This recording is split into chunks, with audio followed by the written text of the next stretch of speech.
So I'm gonna have it mounted about here where I can still, Hey guys, thanks for tuning in. Today I'm gonna do a bunch of more stuff to Rats Nest XJ.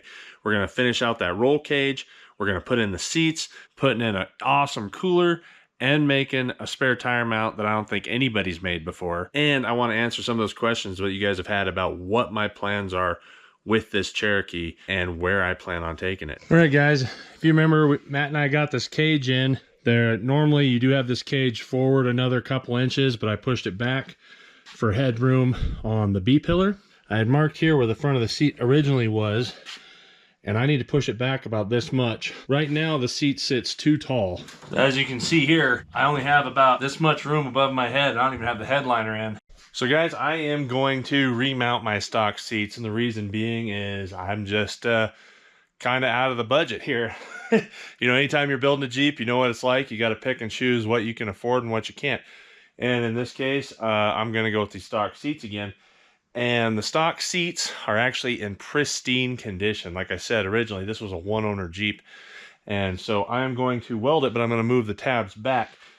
And normally you have a crossbar here that sits in there that mounts the front end. And so I made these out of trick tabs and then welded a washer on the back. And I'm just going to set those in right there. Okay. And then I'll weld those onto the floor.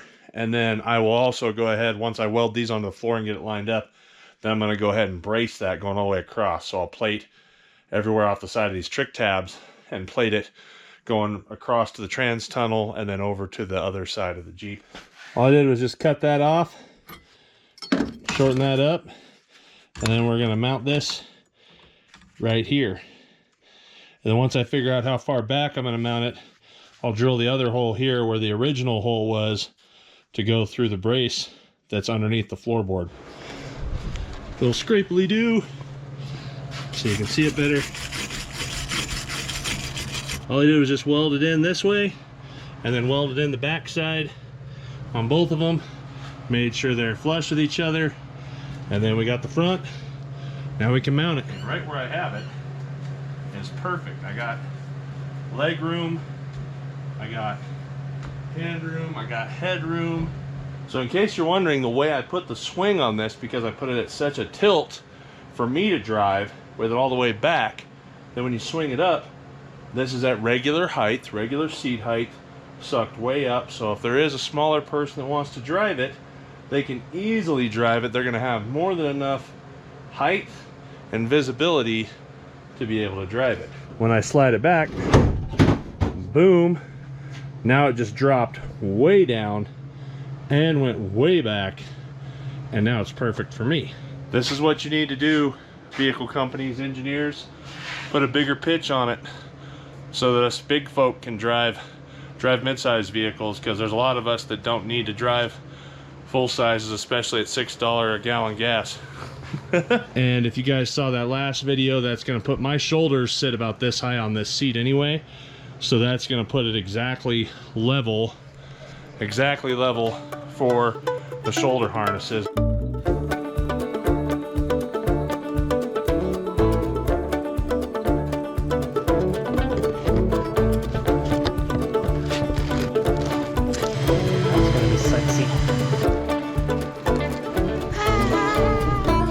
All right, well, we're comparing the eBay light to the rough country LED light, and I think this brings the squatted truck tweaker girls, and this brings the beach body bikinis. What do you think? I hope I don't have to wear the bikini. So we're replacing these with the rough country version. They're both LEDs, but this one is so much cooler. It's basically just bolt right in.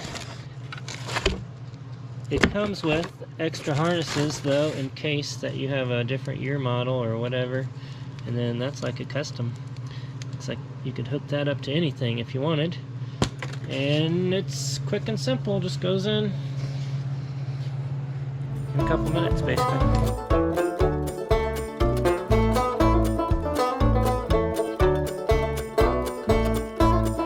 Alright guys, so you know how I've said many times I plan on four-wheeling this, driving it, camping in it, doing all the above. I want it to be a comfortable daily driver, off-roader.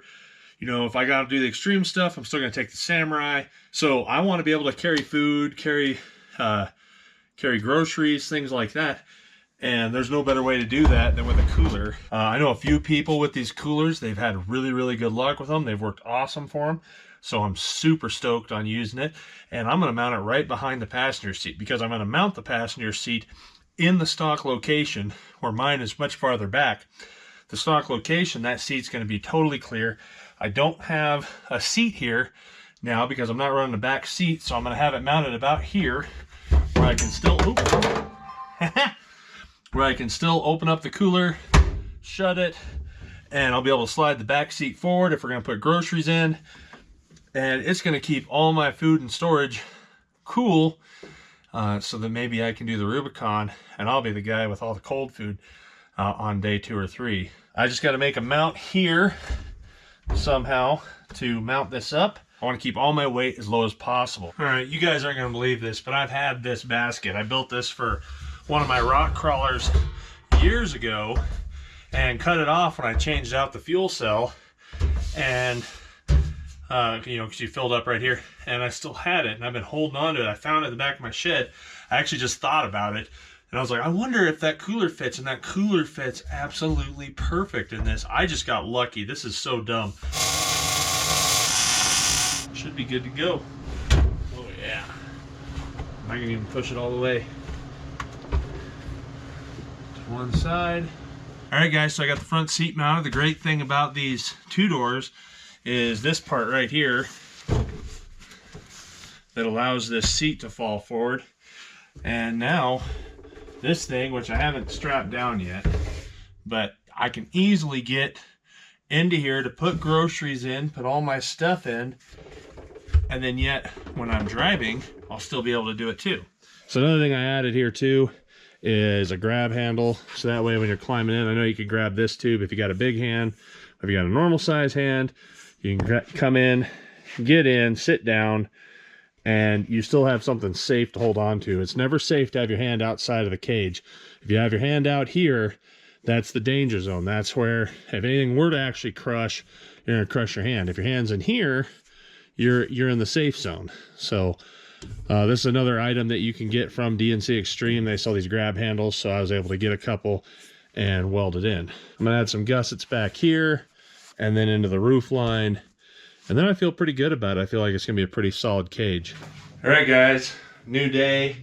I did find some HRU tubing that I had in some of my storage stuff, so I'm gonna go ahead and notch it, and I'm gonna cut it to fit and mount underneath the seatbelt bar. And then I'm gonna go ahead and add some cross braces, just to add some rigidity to the cage left to right. But the nice thing about this is, like I said with that cage, is that anything you really do is all just straight cuts. They give you all the bent pieces. So if you don't have a bender, you can always go to Harbor Freight and buy their $25 tube notcher. Otherwise, I do have some other good news. So I got the cooler mounted.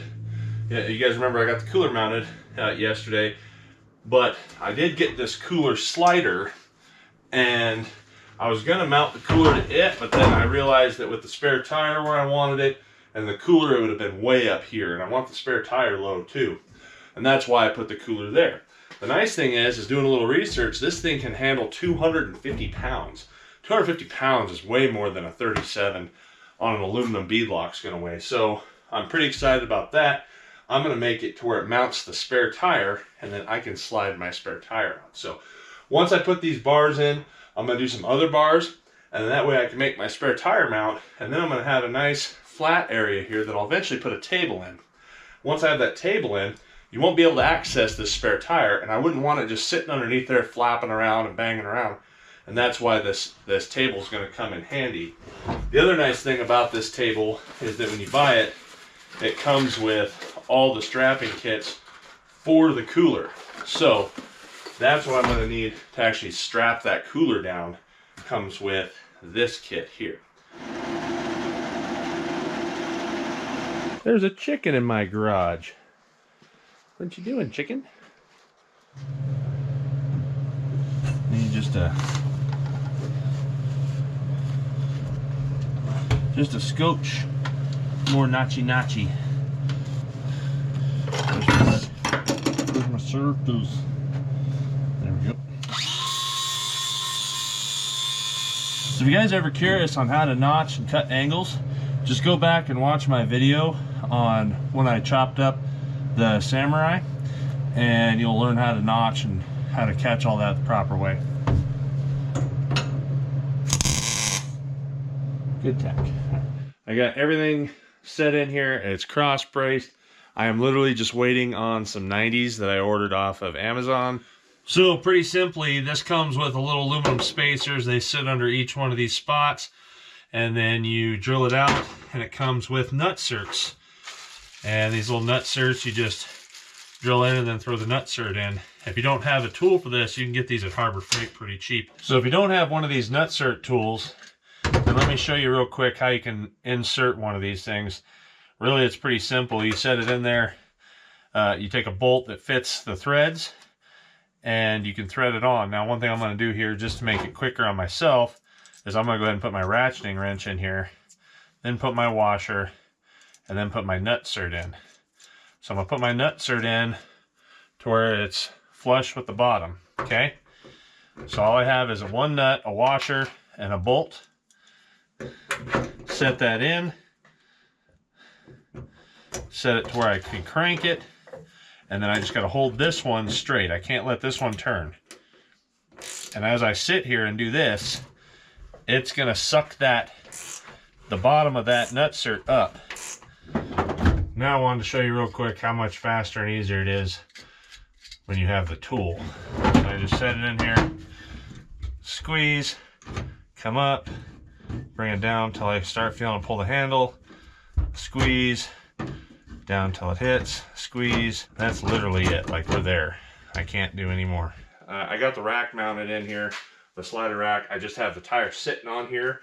I have a couple pieces of real thin 11 gauge 2x2 box, so it sits up high enough. I'm going to make an H bracket that'll end up using these bolts to screw the wheel down onto. And that's 1/2 by 20 is what I'm using. But anyway, check this out. Boom. So now it holds the tire, works perfectly, and then I'd be able to get my 2 studs off, and I can pull the tire off out here.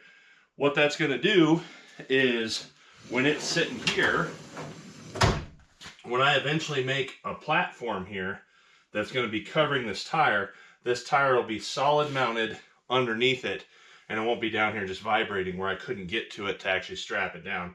Because you guys know as well as I do, if I had a platform here and I were trying to even just do a strap, I'd have to hook the strap up, hold the strap up somehow, push the tire in, and then hook the strap down to ratchet it down.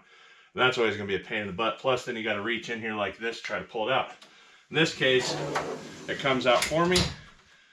Bam, done. So all I did here was take a piece of square, 1.5 inch square, and took my Sharpie, marked it, and there we go. Boom.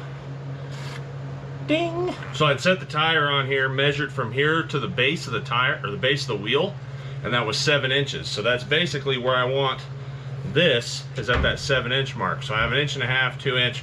So I got a 3.5 inch piece here. And then I'm gonna weld this to here, just like so. And we can mount the wheel and tire on.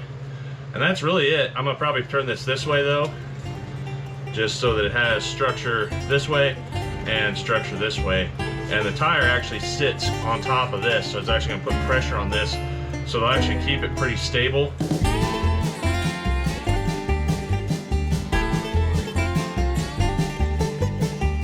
We got the spare tire mount all set up with that rough country slider. I went ahead and unbolted it, took it out for now. Next thing I want to do is put in my seatbelt brackets, which showed up. So this seat, now remember my shoulders sit here on a seat. So they are going to be basically right at 0 degrees to my shoulders. And what I'm going to do though is mount these seat brackets in line with here. So what the seat belt's going to do is roll up and then go nice and smooth It's gonna have a nice smooth transition over this tube going to your shoulders. You know, there's nothing quite like burning metal right over yourself. I'll tell you what, I don't care what the company is. If somebody comes out with a flannel welding jacket, I'll buy it. I'm not asking for a free one. I will straight buy a flannel welding jacket. Somebody make one out there and I will buy it. And I know a few of my friends will too, like my buddy Dirthead Dave. He'll definitely buy one. We need flannel welding jackets so I stop getting burnt. Then I go to the restaurant with my wife and I end up looking like a crackhead or something because I got red marks all up and down my arms. So just push the Jeep out. That is literally from just the one passenger side of metal and rust that we cut out of the Jeep. So I had to push it out. I'm gonna clean all this up and get her back in. I also wanted you guys to see it with a little bit of daylight. Looking like a war machine. Ready to go. Roll caged up. So that's all the time we got for today, guys. I appreciate you watching. If you want to stay tuned for the next one, I got lots of things still planned for this.